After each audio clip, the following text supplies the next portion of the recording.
Today's guest was a dynamic and charismatic All-America basketball player at the University of Connecticut.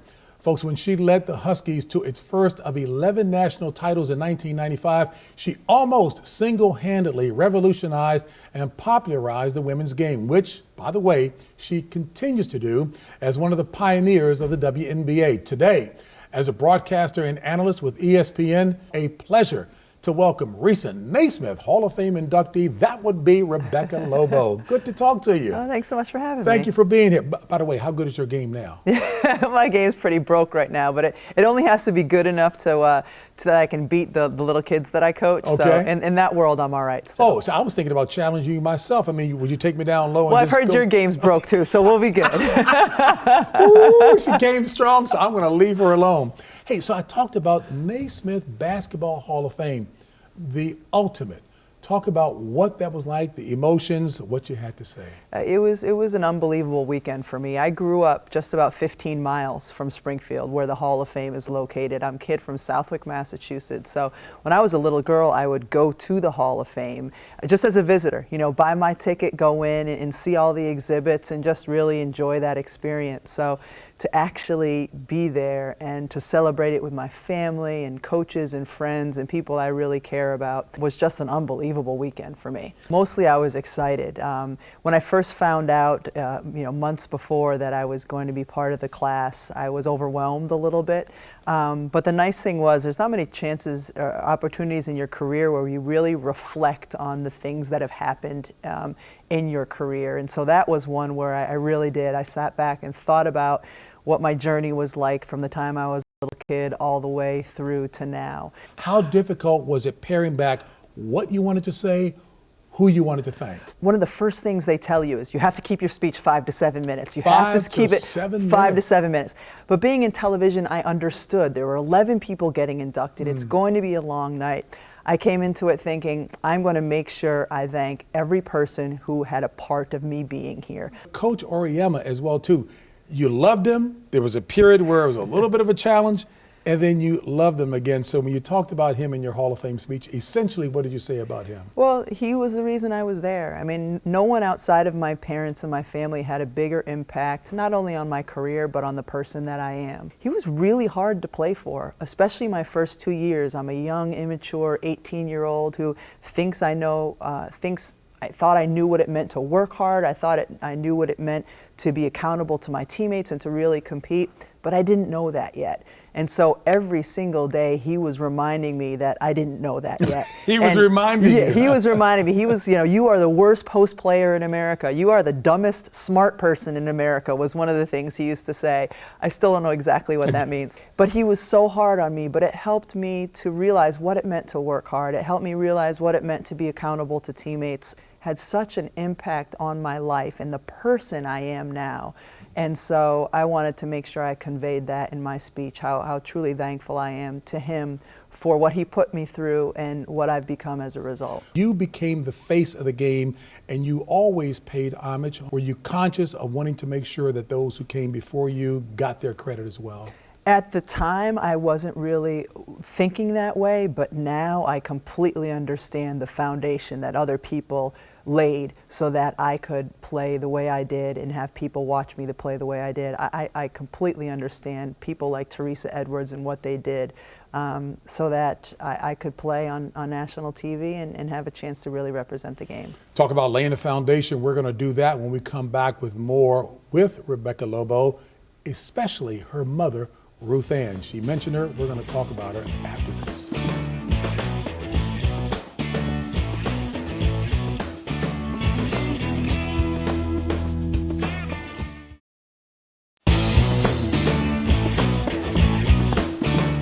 In Home Team, her 1996 book with her mother, Ruth Anne, Rebecca Lobo recalled where her basketball life began. Quote, "A driveway that was my whole world growing up. Basketball was more than a game to me. It was a chance to escape and to dream." As a matter of fact, the book we referenced entitled Home Team that she did with her mom, Ruth Anne, is the book that I'm holding right now. And Talk about who this Ruth Anne was and what role she played in your life. She was such a strong woman. My mom was such a great example. She was a teacher herself. She was a strict woman with a phenomenal sense of humor who had a definite belief in what was right and what was wrong. And no matter what you said, you weren't going to change her mind about what was right and what was wrong. And she was a woman who stood up for her daughters. She wanted to make sure her daughters had the same opportunities that her son had. When I wanted to play basketball, she was more than encouraging. One of the stories I like to tell was when I was about 3rd grade, I signed up to play in our park and rec in our town to play basketball, and my mom got a call on the phone. They said, "We're sorry, Mrs. Lobo, Rebecca can't play." Only 2 girls signed up. And my mom said, "No, that just means you have to let her play on the boys' team." She offered that. Oh yeah, she was going to make sure I had a place to play. And she drove me down in the first day, and the other girl chose not to play. And my mom said to the coach, "You treat Rebecca the same way you treat all the boys. If they run sprints, she runs sprints. If you're yelling at them, you yell at her." So the one exception is if you go shirts and skins, you're putting her on the shirts team. So that was my mom in a nutshell, just standing up for what was right, standing up for her daughter, and that's the way she was until the day she died. That's where you get your sense of humor, huh? My mother had a terrific sense of humor. Why basketball? Why did you spend hours on end in your own world shooting in the driveway at home? We had a hoop in our driveway because my older brother started playing. And there was a basketball around, and I would be out, and our driveway was pebbles, and so if you dribbled the wrong way, it was going to roll down an embankment into the pricker bushes. You go get it, and you keep shooting. And I just fell in love with the game, and I think one of the reasons was I'm 6'4" now, and I was always extraordinarily tall. And it was one place where I could go, and I kind of felt normal. It was a place I could go, and my height was an advantage. You know, if I'm at a middle school dance, I'm here, and the 8th grade boy is here. He's not asking me to dance. But on the basketball court, my height was an advantage, and it was something I loved. And so immediately, it just felt like home to me. When did you know you could be good in basketball? My brother was 6 years older than me, and he played basketball at Dartmouth, a fellow Ivy League guy. And I went to a basketball camp at Dartmouth when I was about in 6th grade. And the coaches told my parents after that camp, they said, "You thought your son was recruited heavily? This little girl is going to be recruited and going to be a decent player." So I didn't know what that meant, really. I just knew, I'll be able to keep playing this game that I love after high school. That's awesome. Talk about being awesome, and you were major colleges recruiting you, including the likes of Notre Dame and Stanford. Why Connecticut? I went to Connecticut because my heart told me I needed to play for Coach Orma and Chris Daly. My parents were teachers in Connecticut. My mother was a guidance counselor. She said, "UConn's a safety school. I don't want you to go there. You have a chance to play at Stanford." Did not want you to go there. She did not want me to go there. Your education is the most important thing. You can go to Stanford for free. You can go to Notre Dame for free. You don't want to go to this safety school. I finally convinced her to let me go. I said, "Mom, I have prayed on this a long time. I need to go to UConn. I belong there. I'm destined to go there. I need to play for Coach Orma." And as soon as she heard those words come out of my mouth, she said, "All right." Notre Dame coach Muffet McGraw, who was inducted into the Naismith Basketball Hall of Fame with Rebecca Lobo in 2017, remembered when the UConn star burst onto the scene saying, quote, "Her versatility at her size, we didn't have players like that before her. Suddenly, you had this big kid who could shoot threes. Who's going to guard that?" And in her own way, she helped to change the game. Wow, pretty high praise. Did you realize you had all of that when you went to UConn? I didn't have all of that when I went to UConn. I had some of that. But, I was a big kid, a tall kid, but not super strong. So I didn't want to be on the block battling everybody all the time. I wanted to step out and face, and there weren't a lot of players yet doing that. That helped me, and then Coach Orma molded the pieces of me into eventually what I became. So excuse the ignorance, did he give you that latitude to be able to periodically, as the game called for it, to be able to go out and shoot those threes Later as well? on, my junior and senior year, my freshman and sophomore year, he wanted me to become the player he wanted me to be. And that's, own things inside, and then you'll earn the right to step out and to play the way you want to play. First, you have to play the way I want you to play, and then eventually I'll let you get there. And it's one of the things that makes him so great is he takes players who are great in high school but makes them what they need to be, even if it's not what they realize they need to be. Did you buy what he was saying the first couple of years at UConn? I wasn't buying what he was selling wholesale, no. I mean, there were really hard times my freshman and sophomore year. I would call home complaining to my parents. My mom said to me, she said, Rebecca, you can do one of two things. You can either transfer or you can go down and talk to him. She said, but this is what you have to do. I'm not going to talk to him. This isn't my job. This is your issue, your problem. You go handle it. So I did. I went and I called a meeting and went in and met with him. And You called the meeting? Yeah, I said, can we meet? And we met in his office, and he pulled out a media guide, and he said in there was question and answers that we had filled out at the beginning of the season. He said, it says here that you want to be an Olympian. Is that still true? And I said, yes. And he said, well, some days you're great in practice, some days you're terrible in practice. You have what it takes to be an Olympian, and if you don't become one, it'll be because I have failed you. So I need to hold you accountable so that every day you're great, every day you're smart, every day you're doing the things that you need to be doing, or I will have failed you. And that made it hit home for me. Okay, I understand at least now why he is as hard on me as he is. You guys at UConn were on the ascendancy. You talked about timing being key for you. If you could synopsize that for me. What did you mean by timing, and talk about what it meant to beat the great Tennessee? Well, Title IX was passed in 1972. I was born in 1973. So, you know, the effects of that legislation weren't immediate. It took time. And by the time I got to college was a time when athletic departments were funding their female sports. Women were getting the opportunities to do things at a really high level. ESPN was in Connecticut, and they were ready to have a showcase. The NHL was on strike. There were more windows to put different sports on ESPN and on TV.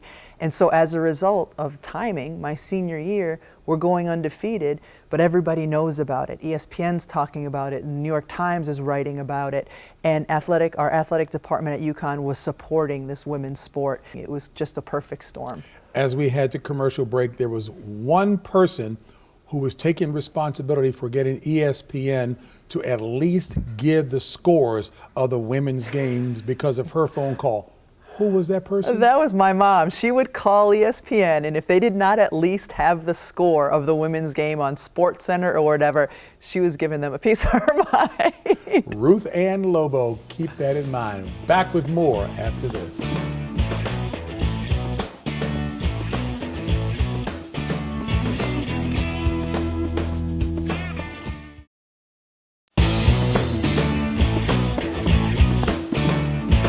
Back here with a face that is clearly identified with women's basketball successfully indeed. That would be Rebecca Lobo. And so we went to commercial talking about when you guys at UConn were on the ascendancy and you beat the powerhouse Tennessee. Talk about that. Well, we were having an undefeated season at that point. We're playing them in February, the big Martin Luther King Day game. And I believe both teams were undefeated. They were ranked first in the country. We were ranked second in the country. The two teams had never played each other in the history of their programs. Went on to be one of the best rivalries ever in the women's college game. But at that point, we had never played. We're at home, nationally televised. Gampel Pavilion was sold out. There's just such great energy there. And we came out and beat them. And it was the first time that those of us on the team said, we're for real. If we just beat, you know, this team that has however many national championships, this is the team, the program you grew up watching as a kid, then we're for real. And 95 was a perfect season. Yeah, we ended up playing Tennessee again for the national championship. In that game, we're down at the half, but ended up winning the game, UConn's first national championship. They've since won 10 more and counting. So Rebecca, I clearly understand the importance of being able to perform on the court, but there are some other responsibilities that come with being the face of a sport by all athletes, and particularly those who are getting a lot of the attention. You were also very fan-friendly. By design? Is that just your nature? What's the deal? This comes back to my mom too. After games, sometimes the players, we'd come back out and sign autographs. And for one of these games, there was a line that went forever. And, you know, signing and signing, some players had to leave and whatever. And my mother said to me, you are going to stay out here and sign until every one of these kids gets an autograph. And she was the one who still had an hour-plus drive home after the game. But you know, she, because being a mom herself, she had seen probably those looks in our eyes when we were kids. You are going to stay and sign every autograph. that was just a lesson that I took with me from that point in my career on. Ruth Anne was something else. Ruth Anne was something else. Wow.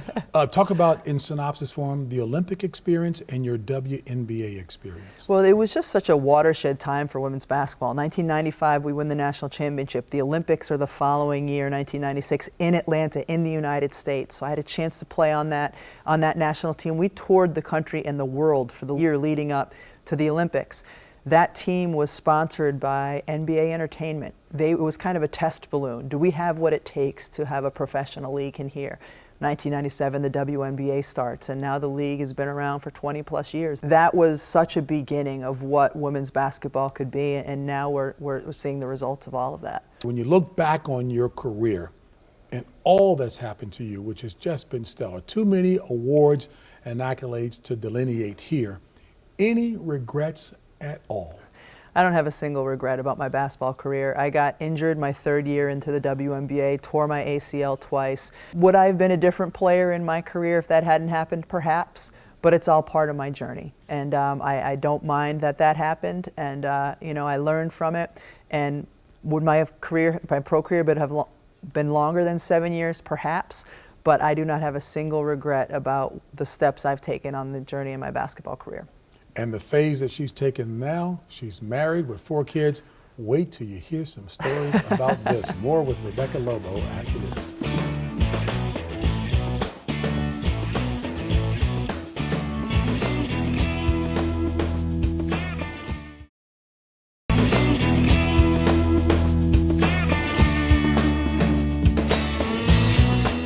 Back here with ESPN broadcaster and announcer Rebecca Lobo, clearly very bright, very attractive, very strong, and doing well in this phase of her life as well, which includes being a wife and a mother.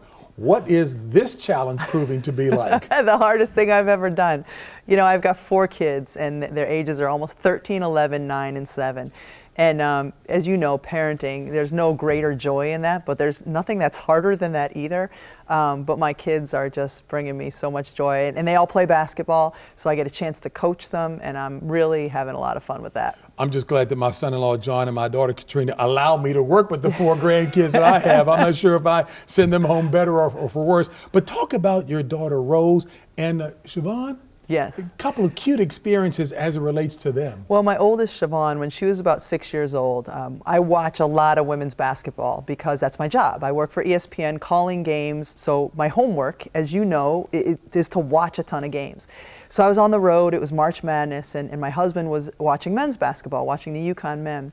My daughter came in, again, about 6 years old. She looked at the TV and she said, "Daddy, are those boys playing basketball?" And he said, "Yes." And she said, "I didn't know boys played basketball too." And that's the world that she has grown up in. And so my youngest daughter, who is 7 now, she's grown up every weekend, literally since she was a baby in an infant carrier, going to watch her older siblings in their basketball games.